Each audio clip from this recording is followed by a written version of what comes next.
装置の表示状態を制御する方法を説明します。Python API を使用して、装置の表示、非表示を制御します。今回はロボットで説明します。E カタログのタイプ別モデル、ロボッツ、三菱エレクトリックを選択します。RV7FRL を追加します。モデリングタブを開きます。動作設定、ビヘイビア、その他、Python スクリプトを開きます。Python スクリプトダイアログが開くため、デフォルトで記述されているソースコードを1行目以外削除します。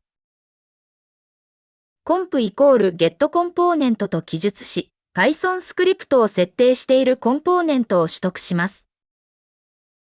comp.visible と記述し、3D ワールドのコンポーネントの表示、非表示を切り替えます。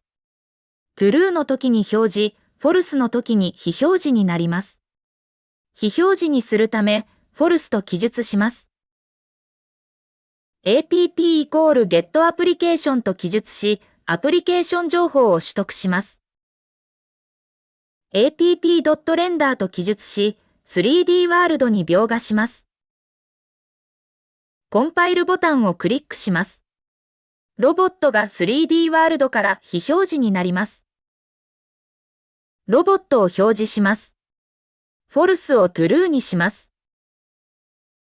コンパイルボタンをクリックします。ロボットが 3D ワールドに表示されます。ロボットの特定のノードを非表示にします。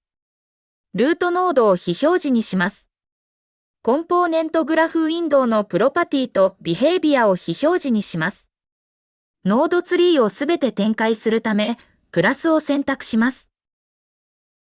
ロボットのルートノードと各軸のノードがあります。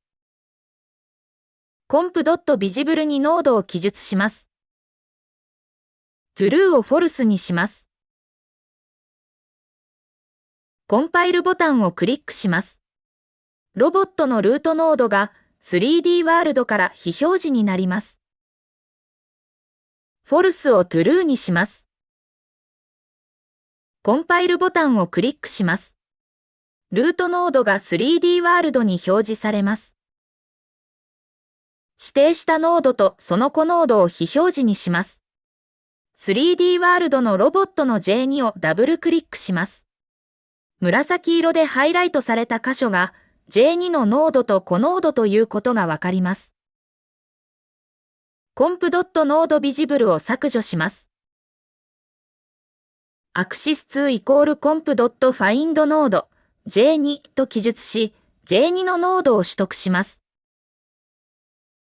axis2.visible=false と記述し、指定したノードを非表示にします。コンパイルボタンをクリックします。紫色でハイライトされていたロボットの J2 とその子ノードが 3D ワールドから非表示になります。false を true にします。コンパイルボタンをクリックします。J2 のノードと子ノードが 3D ワールドに表示されます。指定したノードのみを非表示にします。axis2.visible にノードを記述します。true を false にします。コンパイルボタンをクリックします。ロボットの J2 のみが 3D ワールドから非表示になります。false を true にします。コンパイルボタンをクリックします。J2 のノードが 3D ワールドに表示されます。シミュレーション実行中にロボットの特定のノードを非表示にします。axis2.nodeVisible と app.render を削除します。sim=app.simulation と記述し、シミュレーション情報を取得し、シミュレーション実行中の動作を制御します。sim.onStartStop=小アクシス2と記述し、シミュレーションが開始または停止したときに、小アクシス2という関数を呼び出します。def 小アクシス2と記述し、小アクシス2の関数を作成します。第一引数はシミュレーションの情報を格納する変数を定義します。第二引数はシミュレーション実行中に true、停止中に false となるブール型の変数を定義します。if is running axis2.nodeVisible equal false と記述し、シミュレーション実行中は指定したノードを非表示にします。else axis2.nodeVisible equal true と記述し、シミュレーション停止中はノードを表示します。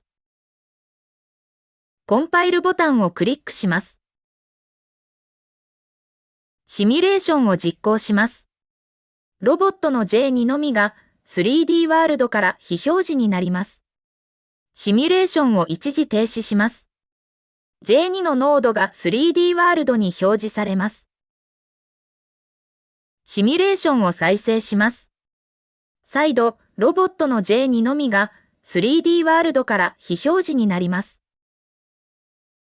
3D ワールドでロボットの J1 を選択します。フィーチャープロパティウィンドウの表示のチェックを外すと J1 が非表示になります。Python スクリプトでの表示、非表示とフィーチャープロパティウィンドウの表示は連動しないことがわかります。装置の表示状態を制御する方法についての説明は以上となります。